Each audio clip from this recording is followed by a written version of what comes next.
Podcast Network. We're brought to you by Pelican, built tough for all situations. Go to pelican.com.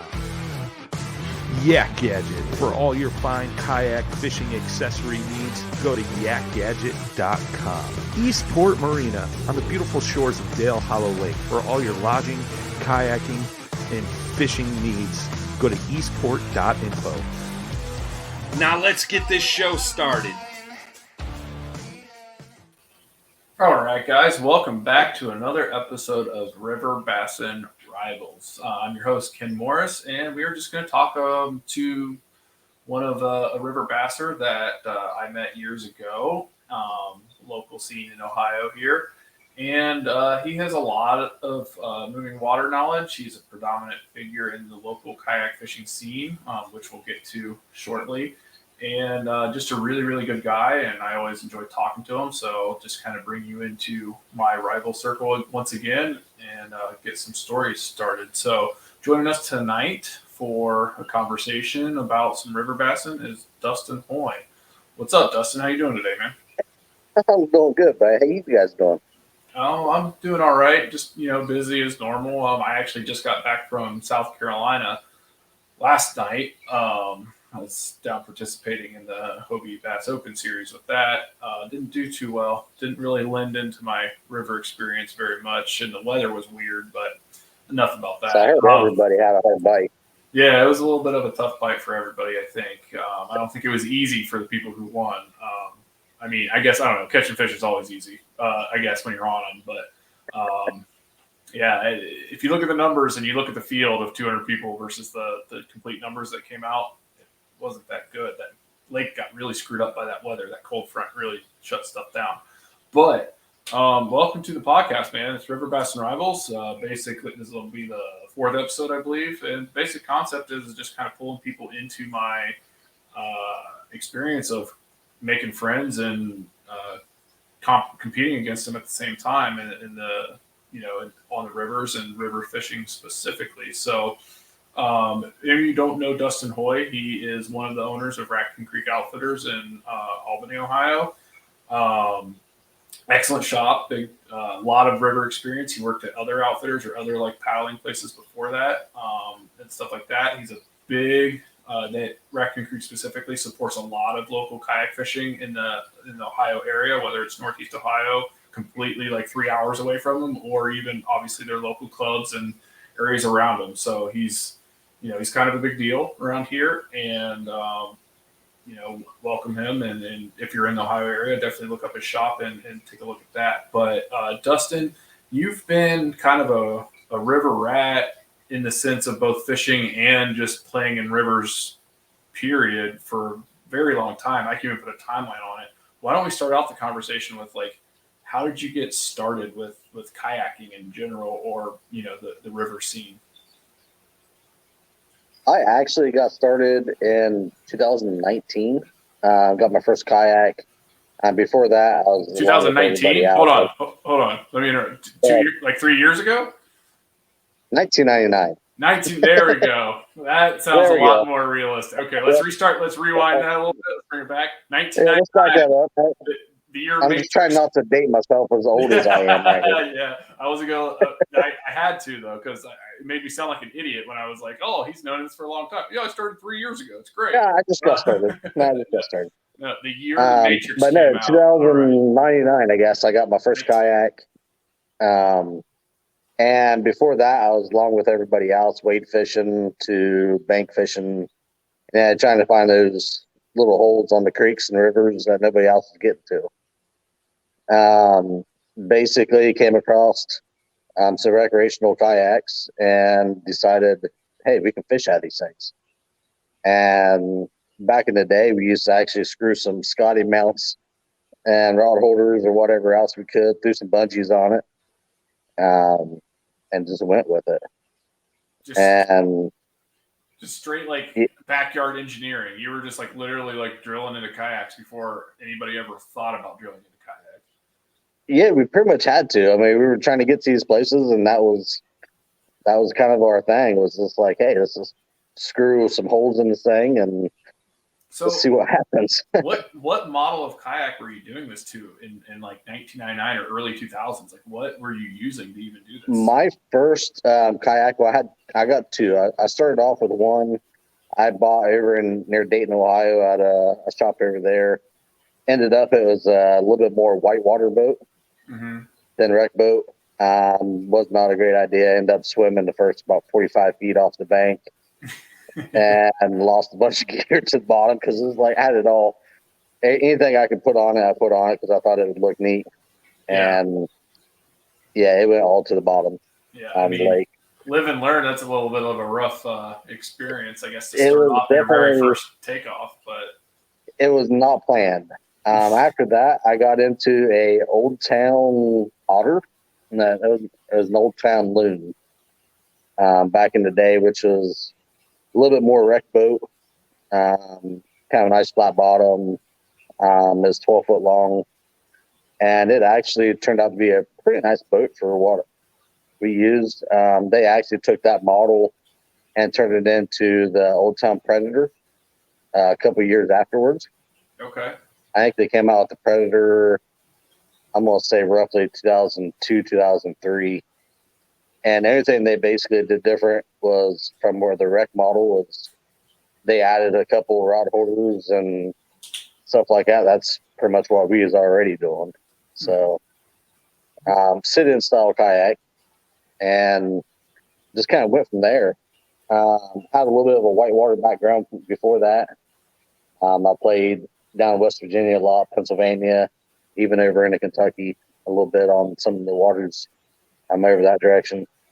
So just to rewind it back again, so when did you start fishing out of moving water, like in general? Did you always like wade fish like creeks? Is that something you did growing up, or how did you get into fishing creeks at that point, or rivers or whatever? I basically grew up kind of doing it. We lived pretty close to what they call Salt Creek near me, over towards like Lowerville, Hocking Hills area.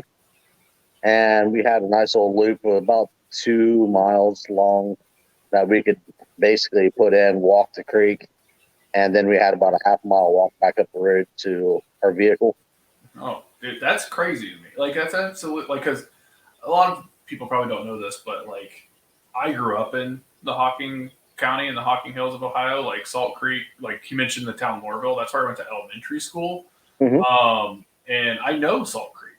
I know where that's at. I could find it on You probably map. know exactly the little loop I'm talking about too. I mean, I could probably find it, but that's what I'm trying to get at is like, I did not grow up bass fishing, especially in the creeks and moving waters. Like, those are just things that flooded when it rained, and we had to go over bridges over them to get to wherever you were driving to or whatever. Like, I was completely blind to this sort of world that there would even be like, you know, life and fish in these things. Like, I had a pond in my backyard that I fished out of when I was a kid, but like, it's wild to me that people were like, you know, it just wasn't part of my life at that point. And it's like literally my backyard that like you were experiencing and doing this stuff at some point that, I mean, I probably drove by when you were doing it at some point. Like when I was a kid, you were probably, because I mean, you were probably out fishing and then I was headed to school and you're like, hey, what's that dude doing out there? We don't know, whatever. Like, you know what I mean? Like it probably happened. So that's just wild to me. And that's just an interesting, you know, concept and like kind of perception that you started out doing it. You've been doing it for a long time. And like you, very early in the game, I'd have to assume that you started utilizing these plastic boats, these kayaks, to try to access more of this moving water because it's like the perfect tool for it. That's what they were there for. So it's like, why not combine the two things that I like to do? So it's pretty like ingenious that like, and just like so forward thinking. Like, did you ever think that more people would be getting into it, or was it just like a little secret thing that you did that was like, hey, my brother and I got into it, and it was one of them that we both kind of bought kind of really similar style boat, and basically in that, you said it, that was it, just trying to find access to get into these spots that we couldn't get to. Because you just like, you would walk to a bend. I'm assuming there was a point where you couldn't wade anymore. Yeah. So And there's times we actually had basically like a little fanny pack type thing. We hooked around our waist, took a rod or two, and started walking. And some of the places we were actually swimming, you land up on the wrong side of the bank and have to basically kind of swim across to the other side to get well, where you could walk a little further. Yeah, because basically you would just get to a point where you physically couldn't go further safely because swimming wasn't a great option because I'm assuming there was some current at some point. There's usually some current. The holes are getting deeper and vegetation and trees on the side not letting you get to the bank. Obviously there's tons of reasons not to continue wading or it wouldn't be safe. And you just see that and you're like, I bet there's a bass right in that section. There's always fish in the section you can't get to. The grass is always greener a little bit further downstream. Like there's always a big 20 in the next hole, I'm sure.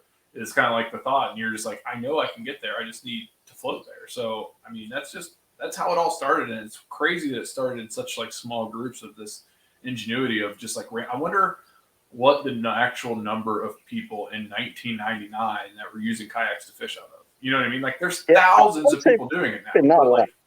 But yeah, it's was it 10? Was it maybe 50? Because 50 seems like a large number, but across the whole states, that's especially compared to what we're doing now. Yeah. Hell, we had 200 people sign up for a Hobie tournament this past weekend. That was sold out. It had a limit to it. It could have. Yeah. We've had 400 people sign up for national championships and stuff, and that's just a small fraction of everybody. That's people traveling to national events in those numbers. The actual full roster of people who fish from kayaks, and not all of them fish tournaments, so we don't even have a record of it at this point. Yeah. You could kind of base it off record kayak sales, I guess, over the past 5 years, but because they become fishing specialized kayaks at this point, so you could kind of find some data on that. But it's if you really think about it, 50 is, even if it was 50 people in early 2000s or even 1999, that's not a lot of people. That's a very small amount of people that's doing something like that. So the fact that in 23 years time or so, give or take a year or two, the changes in the innovation, and obviously I think it really ramped up maybe 10 years ago, if my history is correct. It's really started to ramp up 10 years ago with more innovation and more people getting into it, to creating the specialized kayaks and a little bit more access to easier paddling and make it a little bit safer to fish from and that sort of stuff. All that's just a big history lesson, but it took that amount of time for people to somebody to do it, and then do it long enough for somebody else to notice, and then be why aren't we making this easier? It's just a wild thing to think about. And to be so ahead of the curve on that, it's probably a really cool thing. How do you feel about seeing that change over the past 20 years or whatever? It's kind of mind blowing seeing the transition just in boats in general, or kayaks in general. I knew there was a lot of people who used to do it out of canoes, that kind of stuff, fishing out of canoes. That's kind of what gave us the idea. And more or less, it's kind of looking at that and wanting to fish by yourself. Yeah. It was great having a canoe, but it's even better to access that spot by yourself than, your partner or whoever else you're fishing with can move on down and fish in other spots and stuff like that. You're not you don't have somebody who's in charge of the boat. It's like being a co-angler in a bass boat. The guy in the back just gotta kind of fish whatever. It's not his boat. He's just doing whatever. Or he's back there steering as the person in front, especially on small water. They pass from bank to bank, and the person in the back's doing all the work, and the person in front's fishing. Yep. So yeah, I mean, it definitely solves a lot of individual problems if you don't have a system worked out with your fishing buddy or whoever you have going with you. So that's just an interesting thing. Moving. So that's a, and we haven't even touched the part where I think, didn't you work for a livery or something like that before? I did. I actually got into that basically a year or so after I got my first kayak. Got laid off at work one time, and my buddy owned a canoe livery and outfitter, and I ended up running into him on the river, and he's just like, "You want a job?" And I was like, "Yeah, I'll come to work for you for a few days and help him out." And then it was just like, just kind of fell in love with it. Yeah. The people that come to your outfitters, your liveries, that kind of stuff to rent boats, they're happy to be there. They're partying. They're, it's not like working in a convenience store or something like that where people are there to pick up groceries or whatever. They're not happy. Yeah. They're doing chores. Like, they're doing chores. They don't want to be there. They don't want to be doing that. Yeah. And the people that was coming in there, they're happy. They're having a great time. They're laughing. They're joking around. And that atmosphere and that enjoyment, I guess, kind of wears off on you. It's just like, wow, this is actually fun. I mean, these people are having fun. You're meeting new people. I've met the majority of my friends this day and age basically come from the paddling industry. Whether it's people I've fished against, people I've met on the water, to, I mean, even like you, Ken, met at a tournament. Yeah. And just kind of went from there. And it's and that's the whole point of like this series of podcasts why I came up with it. It's all centralized about my experience and like the people that I've met and like how that's like changed my life over the past, 5 years or so, like, or more. And it's like a microcosm of how it, like what it's done across like the country or even the world at that point, is because like, so myself as an individual has been affected. Like this is the 4th episode. So we're into 4 people already that's had a direct influence in my life and my like decisions in the paddling and fishing industry. And like, I obviously there's more episodes to come, like, and there's more people to come. But if you start to break it down, like that's been happening to you since 1999. That's been happening to Jeremy Crow since he started kayak fishing. That's been happening to, everybody that I've talked to and everybody that I'm going to talk to. Like everybody it's a spreading effect, and it's crazy to think about. And that's like kind of the tension. Like, yes, this is my personal experience, but like this is how it spreads out and becomes like a community and a thing that we do, and like why it's gotten so big. It's that pure, it's like pure energy and enjoyment of an activity. It is. It's kind of like what you were describing with like, you really enjoyed the fact that you're able to provide it. Like basically it's a form of entertainment for some, or like a physical activity, or just an experience is basically what you're selling, is an experience of an outdoor recreational activity that you're providing to your customers and people like that. Like and you're so overwhelmed by it, basically, is that you decided that's what you wanted to do. It is. And when basically I worked there for several years, was a manager there for several years,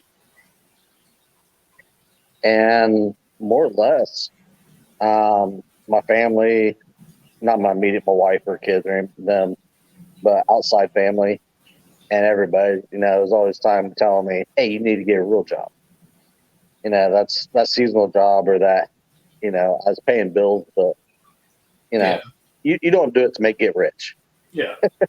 Yeah. And it's not a career. A little bit of a labor of love. I mean, it's obviously not like working at a livery or being, whatever. It's not, I guess, like you said, it wouldn't be. You got some background come through. No, sorry. It wouldn't be like a typical career. You know what I mean? There's definitely a lifestyle that you'd have to be accepting of to be able to pull it off, to some degree. Yeah, your mic is like really fuzzy on the web. Really? Sorry about that, guys. I just reorganized everything and I moved stuff around, so it may be. Is that better? Nope. I wonder if it's your connection then. Are you? Yeah. Sorry about this weird stuff. Oh, you're solid, dude. So let's see here. What was that train of thought?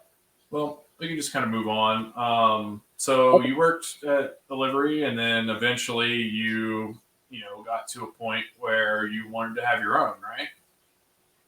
And I did. And I left working for him for a few years. Went and got a real job working construction, that kind of stuff. And I mean, most people know construction. It's not fun. The money's pretty good. It's definitely, it's work. And I did that for a few years and basically told my wife that her and I both, wife Bobby, we both basically decided that, hey, you know, let's actually look at this whole canoe livery thing. Let's look at, what it will take and where we want to do it at. Yeah. And I explored the Raccoon Creek for several years in a kayak, and just looking at new spots, fishing new areas. And basically, I came down. I was like, man, this is where I want to be. I want to be on Raccoon Creek. And we started for probably a year and a half looking at property. And we came back to this one piece of property that it was ideal. It's like, this is where we want to be at. It's right on the main highway. It's got, buildings. It's got this, it's got that. Yeah. And it had basically a junkyard there at the time. And we stopped talking to them by even leasing a little piece of property off of them, throw a yard barn up, a handful of kayaks to get it started. Yeah. Company wanted nothing to do with it. And we actually went out driving some roads, looking at a couple other pieces of property on the creek. And we was coming back home one evening, and they were putting the realtors out there putting a for sale sign up. And it was just like, that's our place right there. Then we need to move on this. Yeah. So we stopped and basically started talking to them, did a tour of the property, the whole 9 yards. And a friend of the family was a realtor, and we asked him to come down and look at it because we wanted somebody to have our kind back to our interest in it. Yeah. And he did everything in his power to talk us out of buying it. He's just like, you don't want this. He's like, I'm like, I do. You can do this with it. You can do that with it. Yeah. We were walking through brush going, man, right here, this is going to be our takeout right here. I mean, look at this rock face across the creek. I mean, this is, yeah. And my wife and I could visually see it. It's just like everything was just kind of laying out. Yeah. It's falling into place in the vision. Yeah, exactly. And he was just like, I don't see it. I see a bunch of trash and a whole lot of work. Yeah. And there was. And we bought it December 6th of 2016. And we opened the following spring in April as a canoe livery. That's wild, man. It's just like taking the plunge and like just you got to do what you got to do to try to enjoy yourself. And you took a risk, but you put the work in. You put the work in, you put the time in, and it's an awesome place to be and to visit. And as like a kayaker, kayak angler, like it's a super fun area to go check out. And there's a lot to do if you don't want to just do the local Raccoon Creek. Utilize your services on that specific creek. Like, I think you guys provide like camping and stuff there, so you can use it as like a central location. Like, oh, well, I'll do Raccoon Creek one day, but then I want to go visit the Hocking River the other day, or I'm going to go up to Lake Hope, or go to one of the other Lake Logan, or one of the other surrounding bodies of water. Like, you can explore those areas, but you specifically provide a service for like your area, but then you also have the opportunity to explore too. And you're fully, at this point, I know it's been a progression, but at this point, you're a fully stocked outfitters now. Like, you can literally get anything that you need from your shop to go out and be comfortable in the water, whether it's just paddling or if it's full kayak angling. So, I mean, the evolution, I've been watching it. I've been, I guess I've been a part of it. But I've been a part of it. I've been a part of it, but it's just, the biggest thing that I have taken from it is the observation of it and watching it grow. And it's just like, super unique and fun thing that, being a part of it is awesome, but like watching you succeed and watching this Raccoon Creek thrive and become more popular and like become a destination for people. And it comes from your guys' like service and your attention to detail and your hard work and everything you put into it. So it's just a really, really cool thing to see. And I'm glad that it all started. And it's just even cooler to me that it all started, in 1999, basically in my backyard, and I had no idea that any of it was happening. Yep. You know what I mean? That's just wild to me. That's like It's amazing like that you and I grew up so close to each other yeah, and didn't know each other. didn't know each other, would never have ever been in each other's lives until, and this is another story that we can get into, until a River Bassin event in Columbus, Ohio. Yep. So that was our first one. I think you and Clayton won it. No, we didn't win. Not in Columbus. That was the first year that I ever fished a River Bassin tournament. Okay. Because that was held out of Columbus Kayak, correct?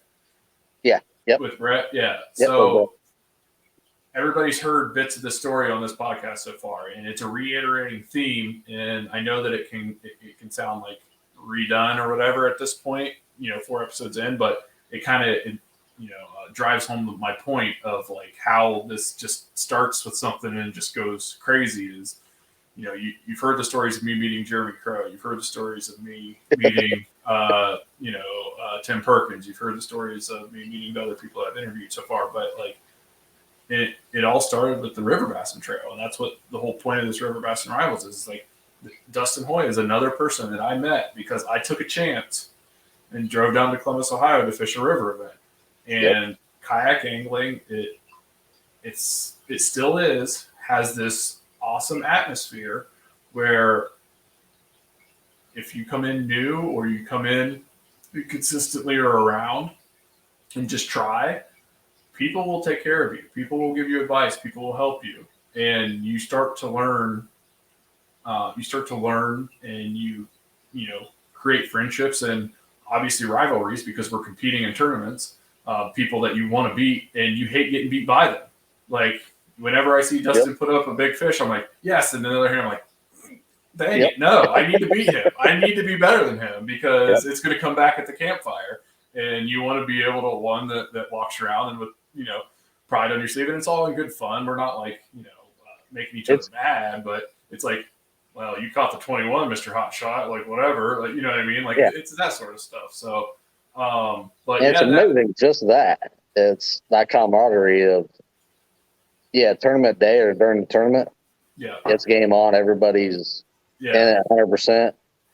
Afterwards, at the ceremony, to sitting around the fire, having a couple drinks or whatever, everybody's congratulating each other and that kind of stuff, and it's just kind of it's fun. And like you said, just getting into it. My very first tournament was a River Bassin tournament. It was over in Millersburg, Ohio. Okay. Kind of over towards the south of Dayton, Cincinnati area. Yeah, I think this is before I was into it. So I think it was a year before Columbus. Yeah. Yep. And I showed up, had no clue. I seen a flyer and an ad or something for it, and it's just like, I want to go do that. That sounds fun. Yeah. Fishing rivers. I mean, who wouldn't want to do this? And I showed up, had nothing, didn't have a catch board, didn't have a hog trough, had literally no clue of how I was supposed to do this. But I knew there was a captain's meeting, so I was just going to show up and wing it. And I showed up, and I was there a little bit early and started talking to a couple people. And captain's meeting, I was asking questions. How do you take this picture? Yeah. How do you submit this picture? How do you do this? How do you do that? What board do you use to measure this thing with? And ended up, I think it was Drew. Went out and got a board out of his truck and brought it in, handed it to me, and let me use his board for the day or for the tournament. Yep. And people there was, showing me, how to place my hand to all aspects of it. I was just like, wow, I'm competing against these guys in 12 hours from now or whatever time it was, like the next morning. And here's these guys all basically showing me how to do this, telling me, how to submit the pictures, the whole 9 yards. It wasn't, best of luck to you and leave. It was, and that sold me. I ain't gonna lie. I mean, that right there kind of sold me on the whole River Bassin. I fished the River Bassin Trail for several years and loved every minute of it. Yeah, and that, we talk about a lot, and like with every good thing, there's a bad thing. Like there is some drama, just like any other thing. Yep. You can find drama anywhere. Yeah. But there are some, but like that is one of the more attractive things about kayak fishing is like you hear stories of stuff like this all the time. Like, oh, I forgot my catchboard or my hog trough broke, or I lost my catchboard, or I forgot to throw it in the truck. And somebody's like, oh, I got an extra one. Just take it. We'll meet up at the award show. Like, not a second thought about, they don't even know who that person is sometimes. They're like, yeah, we'll meet up later. Just, come to the award show and you get it back to me. Or if you lose it, you owe me the cost of the board. You know what I mean? Like, but no second thoughts. There's no like it's just like, you don't cross somebody when you do that, because then you're going to get a name for yourself. Like if you borrow something, you take care of your business, you give it back to them, or you pay for them if you lose it or break it or something like that. But like, you will be taken care of.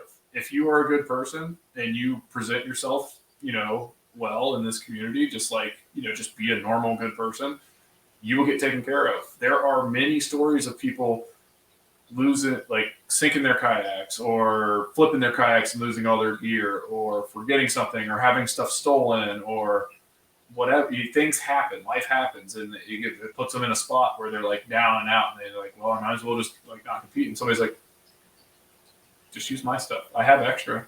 Yeah, here's a rod. Here's a paddle. Here's a PFD. Here's a kayak. Somebody always has an extra kayak somewhere. I don't know what, somewhere somebody has an extra kayak, usually like 80% of the time. It may not be a nice one, but it gets you on the water. It'll get you on the water. So like, that's just an amazing thing that happens. And you hear stories about it all the time. If you listen close enough, stuff like that happens all the time.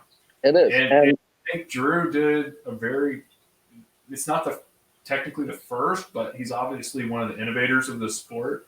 And he did a very good job of setting the precedent of that.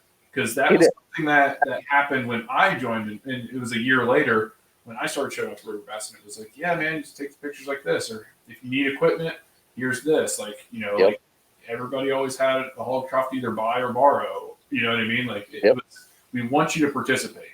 It's not a money grab. It's not, like that sort of stuff. It's like, it was like, we want people to enjoy this and grow. And grow. It's not that anybody's a freeloader, but it's also like, you didn't know.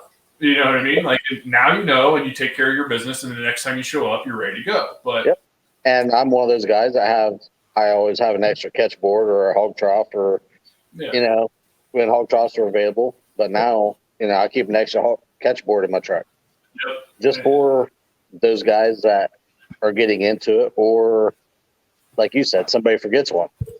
And how easy to get to the landing, or even the night before, and they're digging through the truck going, identifiers, printed out stuff. Like, everybody's trying to just take care of everybody. And that's something that's pretty wild about that. And another story I have to go with that, back to opening our canoe livery. That April, we were a little bit behind where I wanted to be at to open. Mm-hmm.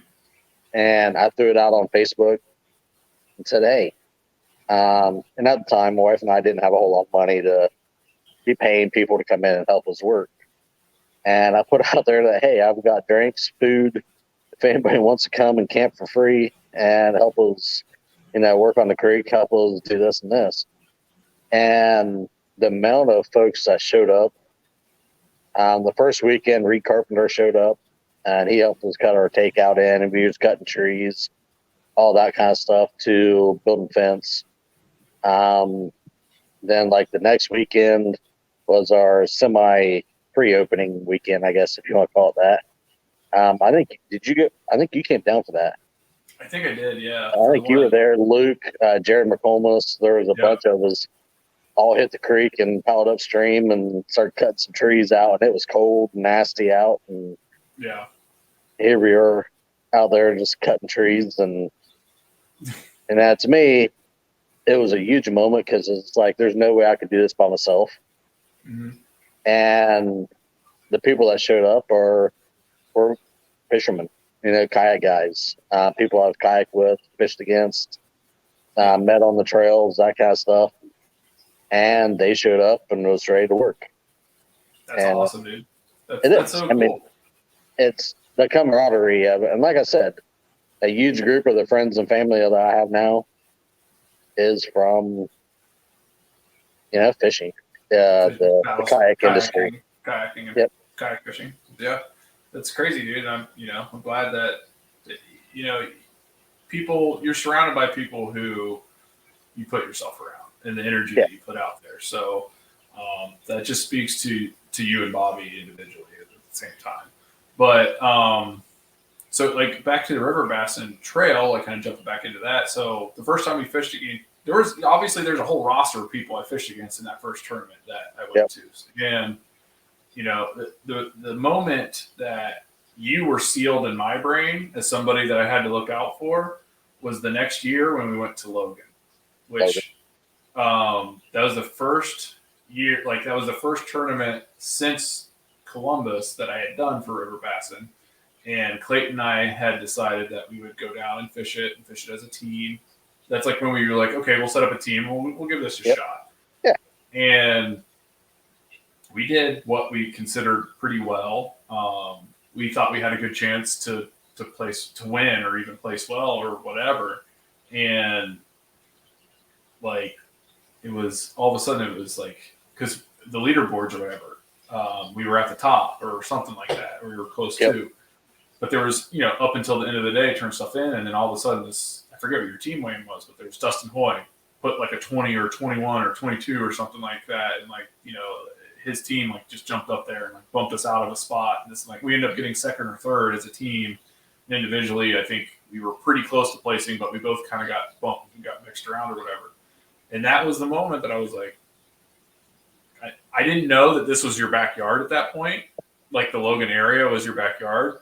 But that was the moment I was like, all right, Dustin Hoy is somebody that I got to pay attention to when I'm looking at this stuff online. I was like, this is a dude that when he signs up, I got to know what he's doing or whatever. And it wasn't necessarily like a bad thing.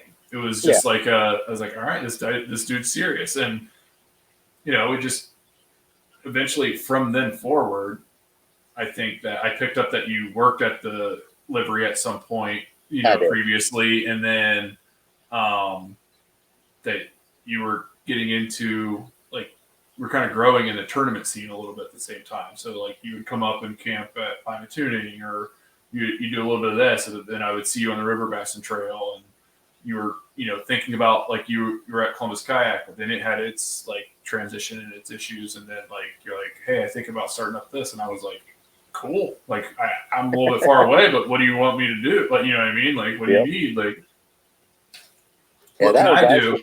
And that was just like, that was the moment that I wanted to highlight, was because Logan's been mentioned here before. And I just, hope I'm going to spread out to, I've started with a lot of my like closer people, like with this series, but I'm going to try to spread out a little bit to some other people where it's like, these are literally just the local stops that are in like Ohio or the surrounding areas, or like Indiana or, the Columbus area. Like potentially this sort of thing happened every stop that it went, you know what I mean? And how fish, like specifically the little niche that we have of rivers, kind of brought us all together to some degree.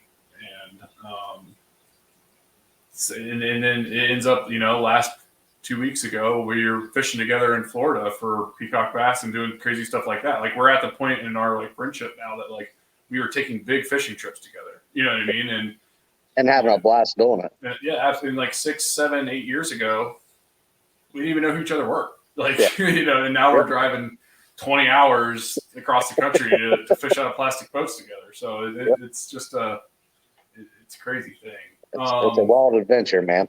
Bringing that up, that's River Bassin too, in my mind. What we were doing down there, like, so we were down in southern Florida fishing canal systems for peacock bass and snakeheads and other cichlids and stuff like that.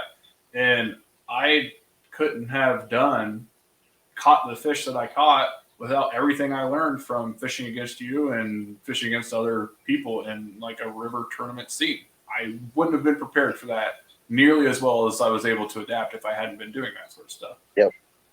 And that trip there, this is I think I was our third year, something like that, doing this trip, third or fourth year. And every year we just basically target a new fish. Our first year down there, it was complete chaos. It was one of them that we hit the water, and it was just like we had no clue what we were doing. I ended up, my buddy Matt Davis was with us on that trip, and we basically started Googling charter companies or any kind of like river guides or anything that catch these fish. And just like our first day, I mean, we got skunked. It was bad. It was just, we couldn't really figure them out. I think we had a couple little hits, and that was pretty much it. And ran into a company called Deep Blue Kayak Fishing. Basically, it cost us a little bit of money for the education. They took us out, our gear, everything else. Basically, put us on the right canals, fishing the right docks, and how to fish them and why to fish this. And then after that, we kind of became good friends with them too. And they put us on snook the next year. They put us on different stuff, and basically, educating us on how to fish down there. Yeah, because it's a whole different world from fishing. Oh, it's absolutely wild. I mean, wild isn't a strong enough term. It's like you said, it's a different world. Like the ecosystem is so vastly different than what it is in Ohio. Like just because there's things in the water that you've never seen. If you didn't live down there, or you don't spend a lot of time down there, you're like, what is that? Why is that here? Like, it's just absolutely insane. And how do you grab this? like, can I touch that? Should I touch that? Is it safe to touch this? And I've always had, Lake Erie's been semi-close. Obviously, I grew up in Southern Ohio, but that's a big blue freshwater lake, and like having access to saltwater and all those crazy things 10-15 minutes away from also doing freshwater stuff where there's giant bass and giant peacock and other things. Like that's just there's a reason it's like one of the meccas of fishing is it's a good climate for it, but it's just definitely an experience to do it, and I recommend it. If somebody look up those charters, look up the the people. If you're not comfortable with figuring it out yourself, which I recommend getting an education from someone. Education is expensive, but it gets you so far. Exactly. I mean, we could have fished down there the whole week and never caught a fish. Or it flattens the curve so quickly if you get an education or put up a little bit of the money to have a charter or find a good one. Get some recommendations from people, and it will definitely flatten that education curve much quicker than trying to figure it out yourself. Yep, and if you only have a few days to do it, I mean, it's worth it. I mean, that was kind of our thing. Was we were down there just like, we could probably, if we would continue fishing all week, or I think we were there 4 days that trip, something like that. Yeah, and we might have all caught a fish or two together, or a piece. But with those guys' help and showing us how to do it and where to go, it was just like we caught 15, 20 fish a piece. Yeah, those kind of numbers. It's just like, oh.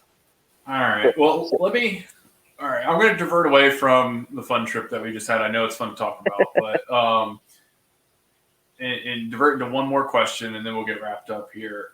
I asked this last week to Jeremy, or last month to Jeremy, I think, but it's still a pretty good question. So, in the River Bassin style, of course, moving water sort of stuff, if you didn't have any restrictions, like it wasn't a financial issue, it was like whatever, what is a place that you would like to go visit and fish, kayak fish? That's hard. Truthfully, one of my dream trips would be going to like Alaska. Okay. Yep. I've fished in Canada. I've fished a little bit of everywhere. I've never fished up there. I'd love to, float down one of the rivers, small streams, catch into some salmon or something wild and crazy. And I'm one of them. I love finding those back, where it takes you a 4-day trip. Yeah. 3 or 4 days, something like that. You never see another person. Yeah. And that would be my ideal trip. Be doing something like that where you put it in one location and you got like 5 days to make it down to. Yeah, it's like a survivor trip or something, like escaping Alaska. and just float and fish and explore. And to me, I think that would just be kind of the top of my list. Fish hatcheries, East Coast. You can't beat Susquehanna. Yeah. Hands Fair. down.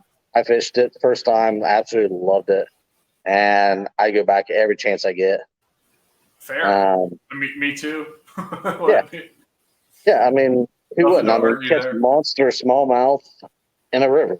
I mean, it's just Alaska's a really interesting pick. Like I'm very impressed isn't the right word. I'm just caught off guard, but it's like an awesome pick. Like that would be a really cool place to kayak fish if especially if you're targeting salmon or I don't even know what else you could target up there. But I don't know what other kind of fish are in there, but I think it would be fun to that would be chase some wild waters. It would be an absolute experience, is what that would do. It would be. It would.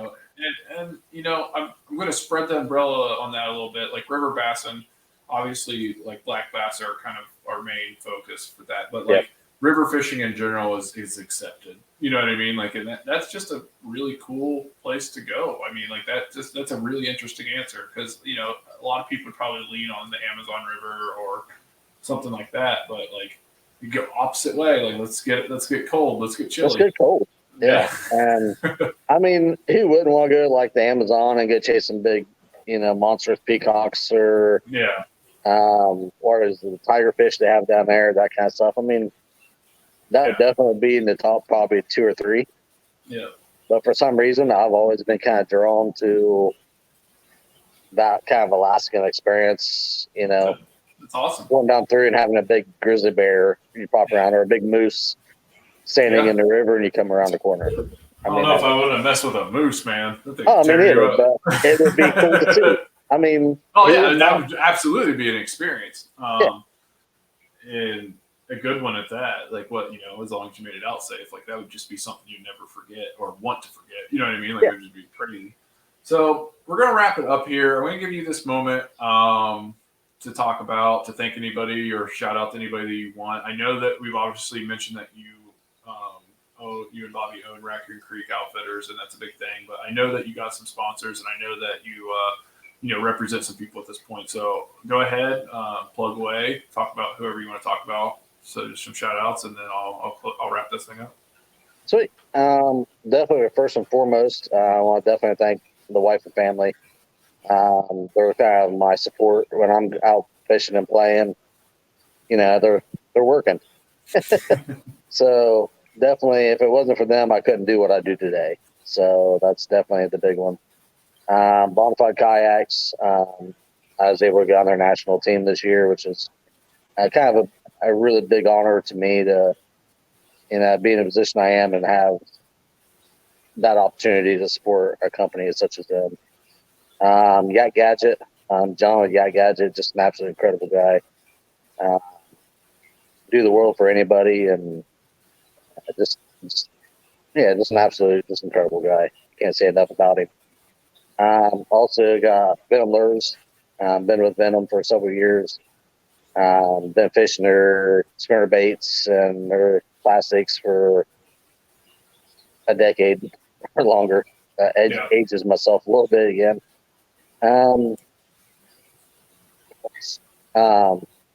Gamma Fishing. The Gamma Fishing line there over in Pennsylvania. I've been using their stuff for several years. Also, some of the best line I've ever used. So I try to support those guys. And 13 Fishing. Give a shout out to those guys. I've been using their fishing rods for several years. So kind of show support. I'm not on their team or that kind of stuff, but hey, still got to show support. So if there's a brand that you like are attached to and you really like, and you don't have to necessarily be like affiliated with them in that degree to show support for them. That's it. And that's kind of the way I look at it is, I've been using their gear and it's held up great for me. So I continue. So I don't fish for Z-Man. I'm not on Z-Man's team. I'm not affiliated with Z-Man in any way, shape, or form. But if anybody asks me, I throw Z-Man sling baits. I throw goats. I like the baby goats. I use their palmetto bug. I use mostly, if it's a plastic, there's a 90% chance it's Z-Man that I'm using. There's very few things that I don't use that's Z-Man product, but not Oh, you can't beat affiliated with them all. You know what I mean? I'll throw it out there every day. Yeah, Yep. try And Zika. that's I'm right there with you. So I mean, you gotta give them a shout out too. So For sure. All right, guys. Well, hope you enjoyed this episode. Thank you for listening. I hope you enjoyed Dustin's stories and his background in River Bassin and creek fishing. Thank you, Paddle and Finn. Make sure you guys are checking out everything that they got going on. All the other episodes, all the other shows, all the other hosts, the special events and tournaments that they're setting up for people. The sponsors for the network in general, and obviously the River Bassin Network too. Drew and I will have another podcast. Actually, it will happen the night before this comes out, but I won't be on it. So enjoy him, and hopefully that doesn't, they don't miss me too much. I don't think that they will, but so yeah, just thanks for all the support and the love and the listens and all that stuff, guys. I really appreciate it. Have a good night or day or whenever you're listening to this. I always forget that it's not officially a time. I usually just record these at night. And now I'm rambling, so I'm just going to end it. Later. see you guys.